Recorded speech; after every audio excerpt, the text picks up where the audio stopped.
Vamos dar continuidade a mais uma aula de Biologia com o professor Genilson Soares, certo? E o nosso assunto hoje será reino protista, tá? Então, vamos falar sobre o reino protista, um reino bem diversificado, onde o nosso principal objetivo com o reino protista é conhecer a diversidade do reino protista, onde nós vamos estudar os protozoários e as algas, certo? Que compreendem o referido reino aí para a gente, tá? E para dar início, nós vamos falar um pouco sobre os protozoários. Então, pessoal, o reino protista, eles são unicelulares por conta dos protozoários, são multicelulares por conta das algas, são autotróficos por conta das algas, são heterotróficos por conta dos protozoários não conseguir produzir seus próprios alimentos, e são eucariontes, tanto as algas como os protozoários, por mais que sejam, no caso, os protozoários unicelulares, eles são eucariontes, ou seja, ele tem uma eucarioteca, é uma dupla membrana que reveste o núcleo celular. E uma característica, uma observação evolutiva que a gente pode observar aqui, provavelmente eles foram os ancestrais das plantas que deram origem às algas e aos diversos grupos de animais. Então, dando continuidade, os protozoários são seres eucariontes, como já foi explicado, eles têm uma carioteca na sua estrutura celular, conforme o número de células, eles são unicelulares, a sua nutrição é heterotrófica, ou seja, eles se alimentam por absorção, realizando, no caso aqui, fagocitose, quando eles vão ingerir esse alimento e realizam plasmocitose, que é quando eles liberam resíduos, principalmente água. Tá? Eles têm vida livre, ou seja, eles não precisam estar fixos em um local, eles podem se locomover, eles também podem ser sésseis, quando tem uma vida fixa, seja um substrato, uma rocha, em alguns animais ou algas, eles têm uma relação comensalismo ou comensais, que é o que acontece, que é comum, na verdade, entre bactérias e protozoários, e alguns cupins também, algumas baratas com os protozoários. Então, a relação mutualística, onde no caso do próprio ser humano, alguns precisam, e existe aí a questão parasita. Então, eles são parasitas por causar doenças, principalmente na pessoa humana. Também alguns animais, aves, insetos e até mesmo na minhoca, tá? E aí, pessoal, outra característica que classifica os protozoários é o tipo de locomoção. Alguns protozoários vão ter flagelado, ou seja, vão ter um chicote, que pode ser um único chicote ou dois chicotes, como mostra aqui no desenho. Tá? Vamos ter ainda os ciliados, que é a presença de cílios, falsos pezinhos que vão ajudar ele a se locomover, certo? E pseudópodes são os falsos pés, são aqueles que não têm pés verdadeiros, mas usam uma parte do seu corpo para se locomover, como também fazer a sua própria digestão. E aí, pessoal, a primeira estrutura de locomoção que nós vamos ver são os ciliados, né, que são dos filhos Ciliofora, tá? Onde eu vou observar o seguinte, as estruturas de locomoção são pequenos cílios que ajudam ele a locomover muito rápido. Quem quiser fazer o experimento é só pegar um alface, deixar de molho durante um dia e observar em um microscópio. Vocês vão ver os bichinhos se locomovendo. Por quê? Porque ele tem uma vida livre. A maioria deles tem vida livre, alguns são parasitários, causam doença nos seres humanos, certo? Ou até mesmo causam doenças em animais, como nós vamos ter aqui o Palandidium coli, que ele está relacionado ao intestino do porco, tá? Ele apresenta dois núcleos. O interessante desse grupo de protozoário, certo? São os dois núcleos, que existe um macronúcleo, que é responsável pela própria digestão, onde ele vai fazer uma própria fagocitose, e vamos ter um micronúcleo, que ele é responsável pela reprodução, e no caso, uma coisa interessante, ele realiza a reprodução sexuada, né? Que é onde ele vai ser uma conjugação, ele vai fazer pontes. Dando continuidade, vamos ver o próximo grupo, são os flagelados. Flagelado por conta de flagelo, ou seja, um ou dois flagelos, conhecido como chicote, como já falei anteriormente. Eles vivem em água doce e água marinha, têm vida livre alguns, outros vida parasitárias, como o Trypanosoma cruzi, causador da doença de Chagas, como também a Leishmania brasiliense que causa a leishmaniose, conhecida também como calazar, e vamos ter aí a Trichomonias vaginalis, que é a questão da triconossoma, que também é uma relacionada ao sexo, uma DST, tá? Voltando, eles também podem ser sésseis, é um grupo de protozoário que pode ser fixo em um local, em animais, enfim, tá? Vamos ter alguns que realizam mutualismo, tá? Então nós vamos observar aqui que é a tricominífera do tubo digestório do cupins e das baratas, tá? E ele faz uma digestão por fagocitose. E agora, galera, vou para o grupo mais complexo dos protozoários, que são os risópodes, né, que é do filo Rhizopoda ou Sarcordina. É comum vocês ouvir sarcordinas. Então, essas sarcordinas, nós vamos primeiro ver aqui que elas são pseudópodes, têm falsos pés, então elas usam essa estrutura para se locomover, como também pegar o seu próprio alimento, tá? São de água doce, também de água salgada, são parasitas e comensais, diferente dos flagelados.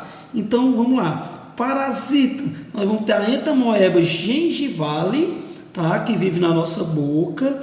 Vamos ter ainda a Entamoeba coli, que está presente no nosso intestino.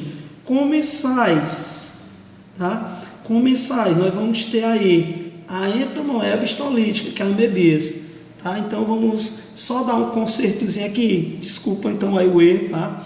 Então, ó, comensais, nós vamos ter a Entamoeba gengivale e a Entamoeba coli. Então, comensais são essas duas. Esqueçam isso aqui, tá? São comensais. Ou seja, a Entamoeba vai estar na nossa gengiva, fazendo o quê? Limpeza, tirando as impurezas. E a Entamoeba coli, no nosso intestino, fazendo com que algumas partículas que o nosso corpo não consegue ingerir, ela triture, diminua o tamanho dessas moléculas. E parasita realmente a Entamoeba histolítica, que causa a amebíase, que é uma doença intestinal, tá? E aqui nós vamos ver ainda alguns grupos, né, como eu disse, desses sarcodinos. Nós vamos ver os actinopódes, os radiolários, os eleozoários, os foraminíferos e os apicomplexos, que já eu explico para vocês. Então, pessoal, dando continuidade, nós vamos ver aqui alguns sarcodinos. Por exemplo, como foi citado, alguns dos grupos desses sarcodinos. Nós vamos ter aqui os actinópodes, que eles são classificados em dois grupos, que são os radiolários e os eleozoários. Os actinópodes, eles são pseudópodes, falsos pés, são filamentosos, então eles são pequenos fios, alguns, e vamos ter aqui os radiolares, estão presentes no mar, principalmente relacionados com os zooplânctons, são animais heterotróficos, são seres heterotróficos, compostos por quitina sílica, tá? Então a quitina que envolve toda a estruturação e alguns com algumas partes de areia, e são pseudópodes. Os eleozoários, água doce, formas esféricas, como se fosse aí uma bolacha do mar, realizam a digestão por fagocitose e eles podem viver no fundo dos lagos. E aí, pessoal, os dois últimos grupos dos sarcodíneos, nós vamos ter os foraminíferos e os apicomplexos. Certo? Importante mesmo é conhecer entre os quatro, conhecer os apicomplexos, que eu vou falar um pouco a mais sobre eles. Nós vamos ter aqui os foraminíferos, eles têm carapaças, essas carapaças podem ser feitas de cálcio, de quitina ou sílica. Cálcio, quitina, né? A quitina, para quem não lembra, a quitina é um tipo de carboidrato, um polissacarídeo, e sílica são areias. E o cálcio é um dos sais minerais. Toda vez que você ouve falar em foraminífero, lembre logo em petróleo, porque elas vão se sedimentar e vão dar origem ao petróleo. Então elas também podem ser representadas pelos zooplânctons, são pseudópodes, certo?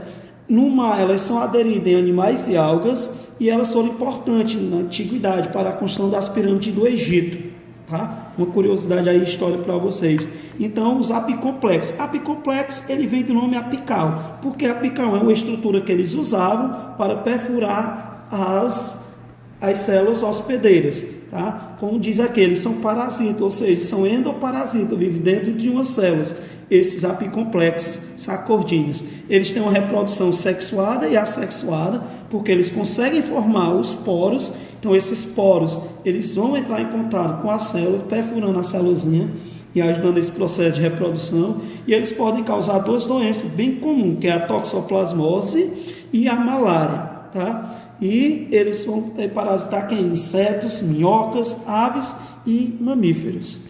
Então, aqui a gente termina sobre protozoários e vamos dar início ao estudo das algas também. Como eu falei, galerinha, que agora seria sobre as algas. Então, a gente vai fazer uma apanhada aqui sobre as algas. Elas são seres eucariontes, são unicelulares e multicelulares, são seres autotróficas, elas vivem num ambiente úmido, que tem a luz. Por quê? Porque elas são seres autotróficos. Então, elas realizam fotossíntese. E para ela realizar fotossíntese, elas precisam ter os plásticos. Plásticos são pequenas pastilhas que vão gerar essa energia. Elas também podem ser, algumas apresentam na sua estrutura celular parede celular. Quando não apresentam parede celular, apresentam algumas carapaças, tá? Que essas carapaças podem ser formadas por sílica, tá? Então a gente vai ver ainda que elas também realizam a reprodução sexuada ou assexuada. Resumidamente, o ciclo haploide-bionte. E aí, galera, para a gente finalizar, vamos falar um pouco sobre a classificação das algas. Nós vamos iniciar com as algas mais famosas, que são as clorofíceas, ou as algas clorófitas, algas verdes. Essas algas verdes, acredito que foram elas que deram origem aos grupos de vegetais que conhecemos hoje. Elas que deram origem às próprias briófitas, até porque elas são plantas também, são algas, na verdade, avasculares, são vasos condutores de seiva. As algas verdes também, elas realizam o acúmulo dela, a proliferação dela pode causar um fenômeno muito estudado da ecologia, que nada mais é do que a eutrofização, tá? É a proliferação, um número maior dessas algas, certo? Que pode também contribuir para o desequilíbrio ecológico. Vamos ter ainda que elas podem ser unicelulares ou multicelulares. Essas algas também são de água doce, de ambiente marinho, ou podem viver também no solo, tá? Então, no solo úmido. São algas autotróficas, fotossintetizantes. Já as euglenófitas são algas euglenoides, certo? São algas que não têm na sua estruturação uma parede celular, tá?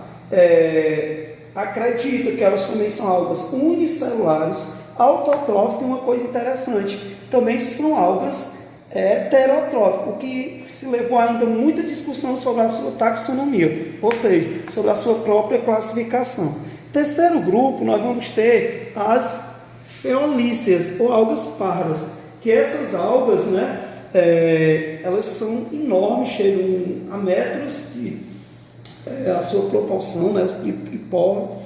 Nós vamos também, pessoal, uma coisa que me chama a atenção, para quem assistiu Harry Potter, né, o campeonato entre as escolas, essas algas é bem comum naquele momento que o Harry vai competir em busca, né, do prêmio que se encontra na água, tá?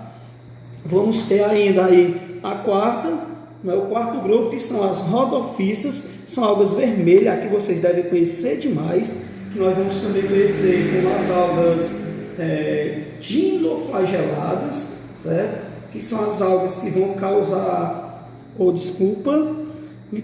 são as rodophyces, são algas vermelhas, certo? Que essas algas vermelhas, elas são, querendo ou não, elas são importantes, né, para a cadeia alimentar. Elas são utilizadas demais aí na culinária, né, principalmente quem gosta de comer sushi, tá? E na produção de H. H é uma substância meio que gelatinosa, né, que são utilizadas na produção de resinas.